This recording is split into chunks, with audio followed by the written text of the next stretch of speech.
Hola. Hey folks, it's me, Miss Cacamo, here with el subjuntivo, one of the heaviest, trickiest, most in-depth, important concepts of grammar in Spanish 3.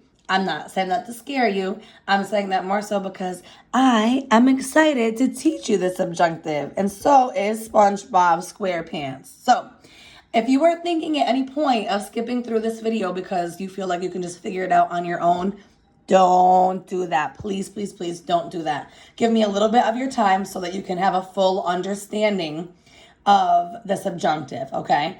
And then, of course, as usual, you can reach out to me through email or through Remind, and I will help you as needed. I will answer your questions, etc., etc. Okay, so without further ado, I'm going to attach this to Google Classroom so you can have a hard copy of this so you don't have to keep coming back to this video.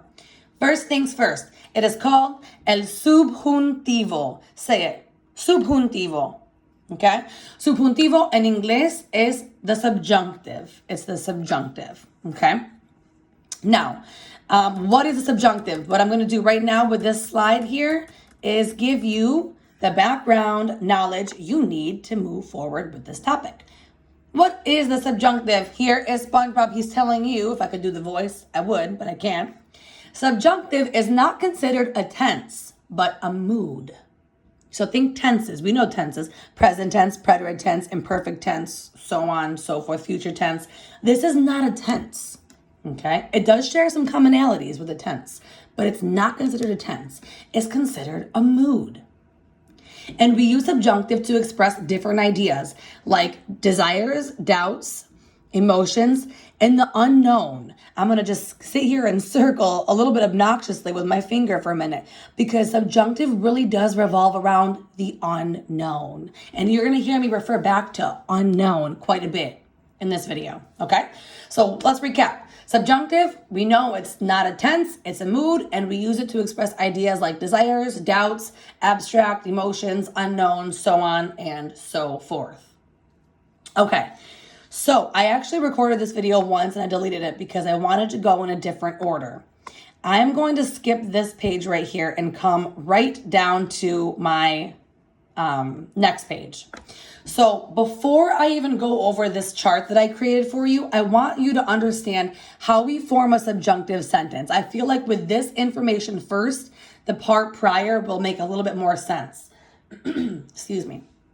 How do we form subjunctive sentences? Okay, so it's a 3-part formula, super simple. Okay. First thing, before I read these out to you, I know they're right there and you can read. I will read them out for you though. First thing I want to point out to you is that for a sentence to be subjunctive, it's got to have 2 different subjects, okay? Or it could be the same subject, but in different parts of the sentence.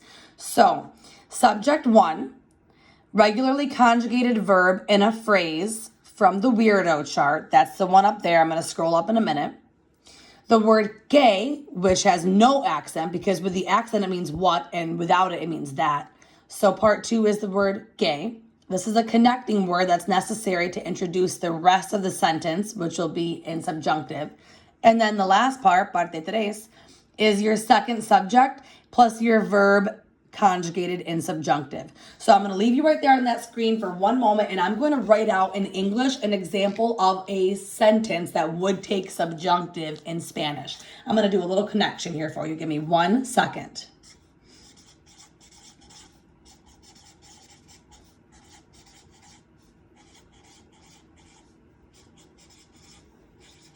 Okay, this is an extremely random sentence. It's just literally the first thing that popped in my head right now. Okay? I hope that she sees the dog. If we were to put that into Spanish, it would be subjunctive, okay? So part 1, it says regularly conjugated verb in a phrase from the weirdo chart. I hope. That's that would be conjugated in the yo form. Our connecting word, que, is that. And then part 3 is our second subject, and the verb would have to be conjugated in subjunctive. She sees the dog. Okay, so we have 2 different subjects here. I hope, connecting word that. She sees the dog. okay? And then when we were putting this in Spanish, we would end up having to put that in subjunctive. So we don't know how to do that yet, but I wanted just to give you an example, okay? So that being said, we have different scenarios in which we would use the subjunctive, and I made a chart for you called the weirdo chart that tells you when you would use each situation in subjunctive. This looks very overwhelming. It's not. Okay, let me break it down for you. This is your acronym, weirdos. And each letter, I'm giving you a description of what it stands for. I'm giving you next a little bit more information about the situations in which you would use. And then down here, you see where it says examples. I'm giving you Spanish examples, how you would use them in subjunctive, okay? So for example, the W here stands for wishes, desires, or imperatives. So if you're wanting or hoping that somebody else does something, you would use subjunctive. And in fact, in the sentence I just gave you, that's a wish, a hope. I hope that she sees the dog. Okay? I hope that is right here. Espero que. Okay, the K is already included. That was our third or our second part of the sentence formation. Okay? Our E stands for emotion. So to become happy or sad that. I'm happy that my students are watching this video. I fear that my students will skip the video. It makes me sad that the sun is not shining. So remember, in subjunctive, we've got two different parts to the sentence. We've got our first person, and we've got K, and then we've got our second person doing something else. Okay? Emotion. I fear that the marker doesn't work. Okay? All right, our I stands for impersonal expressions. That's just a big fancy word for those phrases that we learn, like it's important that, it's necessary that, it's a good idea that, it's impossible that, it's necessary that. Those are our impersonal expressions. So I've got a list of some of those right here for us as well. Okay? R stands for recommendation. So if I was giving somebody a recommendation, I definitely would have to use subjunctive. Now, that being said, an example might be, I recommend that my students watch this video. I suggest that he practices vocabulary every night. Okay? That's an example of how the sentence would be formulated. D stands for doubt or denial or disbelief. So if you're doubting that, you don't believe that, it's not certain or it's impossible. If you're showing doubt, then you need to use the subjunctive mood. So some examples here, dudo que, no creo que, no es cierto que, es imposible que. Those are all examples of how you would show doubt. In English, a sentence might sound like this. I doubt that the marker works well. Or, I don't believe that my coffee is still warm. Okay? So if you're showing doubt or disbelief or not believing in something, you have to use the subjunctive. Okay? And our O stands for the Spanish word ojalá. I'll say it one more time for you. Ojalá. There should be an accent on the last A. Ojalá. And ojalá is one word in Spanish that means hope to God that, God willing that. So I might say, for example, I hope to God that this marker works. Okay? Ojalá que. It's one word that means let's hope to God that or God willing that. Okay? So that being said, I'm going to hold off on explaining to you this S right now, but I want to kind of pull this all back in together. Okay? I'm going to go back up here briefly. Remember how I told you that subjunctive really revolves around the unknown, not knowing? Well, take a look at this. The W stands for wish, right? If I said to my sister, I wish that you do the dishes every night, does that mean that she's necessarily going to do the dishes every night? No, it's not known, right? Emotion, same thing. If I said, I fear that my students won't watch the video, does that mean that you're not going to watch the video? No, it's unknown, okay? Impersonal expression. Let's say if I said to somebody, it is important that you drive the speed limit. Does that mean that they're necessarily going to drive the speed limit? No. So it's not certain. It's not concrete. You know what the opposite of concrete is? Abstract. Okay? Unknown. Same with a recommendation. I could give a recommendation to somebody and they might not take it, right? I recommend that you practice your vocab every night. Okay, that is unknown. You might not. Doubt, same thing with the D for doubt. I doubt that my coffee is still warm. Is it still warm? I don't know. Okay, it's unknown. Same with the O, ojalá. I hope to God this marker works. I don't know. It's unknown if it's going to work. So see how we have this overlying theme of just not being concrete, kind of being more so unknown. That's what subjunctive revolves around. It's a mood, right? That's why we call it a mood, not a tense. All right. So folks, at this point, if you're still feeling a little bit foggy about this, that's absolutely fine. This is a brand new topic. We're going to go a little further here to help you solidify how to form the subjunctive. Okay. So we'll just recap on this. There's a 3-part formula for using subjunctive. Okay. Parte uno is that first part of the sentence, right?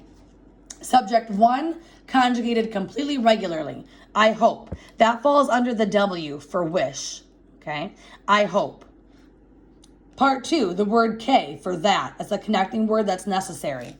I hope that. Part 3 is your second subject and the verb in subjunctive. She sees the dog. Okay, that part we would put this verb in subjunctive. You don't know the endings yet or anything, so just bear with me. Okay, so those are the 3 parts to a sentence. I want to give you just another example in English, just so you can see how it looks. So, whoopsie, let me go back down here. Bear with me. All right, so we did one for W, right? Wish. Okay, I hope that she sees the dog. I'll do one for emotion just to give you a quick example in English. I fear that she fails. Okay, take a look at this sentence. I fear that she fails. This is your part 1. This is your part 2. Right? That's your connecting word. That. And this is your part 3. And ultimately, we would end up putting this verb in subjunctive. Now, again, you don't have the endings yet, but I just wanted to give you a visual. Okay? All right. So, that being said, let's jump down a bit here. And I'm going to show you the endings. Folks, I want you to think back right now to when we formed commands. Remember how in certain commands, we'd have to put them into the yo form first, drop the O, and flip-flop endings? Subjunctive endings are so similar to that. You just flip-flop your endings. AR endings are A, ace, A, amos, ace, with an accent over the E, N. And ER and IR, as, amos, ice, on. There should be an accent over the A in ice. Okay, flashing red lights, take note. There's no O's in subjunctive. We have no O's. Okay, they're just reversed. AR and ER and IR are just flip-flopped. So AR verbs get ER endings, and ER and IR get AR endings. Again, flashing red lights, no O's. Ace, A, amos, ace, N for AR. ER and IR, as, amos, ice, on. Okay? Pause right there. Like with forming commands, you still have to make sure, because there are some irregulars, that you put it in the yo form first and drop the O in case there are irregulars. And then you would apply these endings. We'll see that more as we go. All right, let's look at some examples. I'm going to move this up a little bit closer here. This video is almost over. I know it's lengthy. All right, so W, that was our first letter for our chart, weirdo, right? W stands for wishes and desires. So here is SpongeBob grubbing with a hamburger. I hope that SpongeBob shares, here's the verb to share, compartir, his hamburger. Yo espero que, here's part 1, I hope. Part 2, K is that. SpongeBob shares his hamburger. SpongeBob comparta su hamburguesa. Take a look. This is an IR verb, but now we have an A ending on it to agree with SpongeBob, because remember, it's an IR verb, SpongeBob. Comparta. Okay, so we have to flip up our endings. Okay? An example for emotion, I am happy that SpongeBob writes a letter. Here's part 1. I'm happy. Estoy feliz. Part 2. K. SpongeBob escriba una carta. See how the endings are flip-flop, because with subjunctive mood, escribir, SpongeBob would be escriba. Okay, so essentially we're just flip-flopping our ending. Impersonal expression. It's important that SpongeBob speaks Spanish. Es importante, that's part 1. Que, part 2. SpongeBob hable español. Look, we know hablar is an AR verb, but in this case it's subjunctive, so we flip up our ending. Hable. Okay. Recommendation. He ripped his pants. I recommend that SpongeBob buys new pants. Our verb to buy is comprar. Yo recomiendo, part 1. Que, part 2.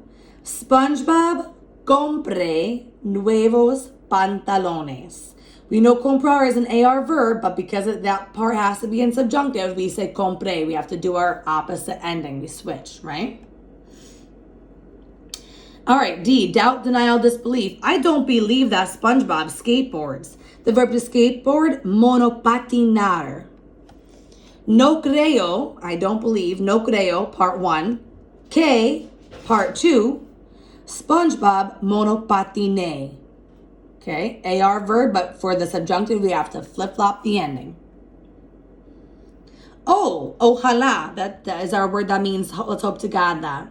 Let's hope to God that SpongeBob receives, recibir, the perfect gift. Ojalá, part 1. Que, part 2.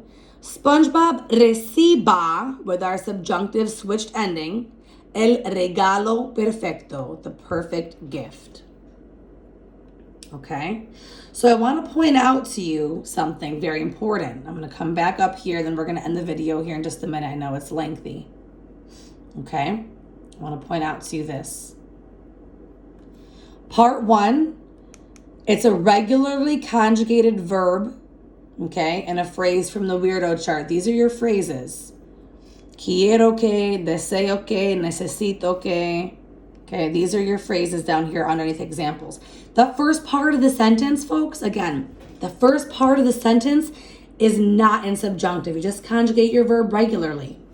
We know our part 2 is that connecting word que, which means that. And anything that comes after the que must be in subjunctive with those flip-flop endings. Okay? So I'm going to just put up a couple more examples here for you, and then I will end the video. So bear with me for 1 second. Actually, I'll just do it down here at the end.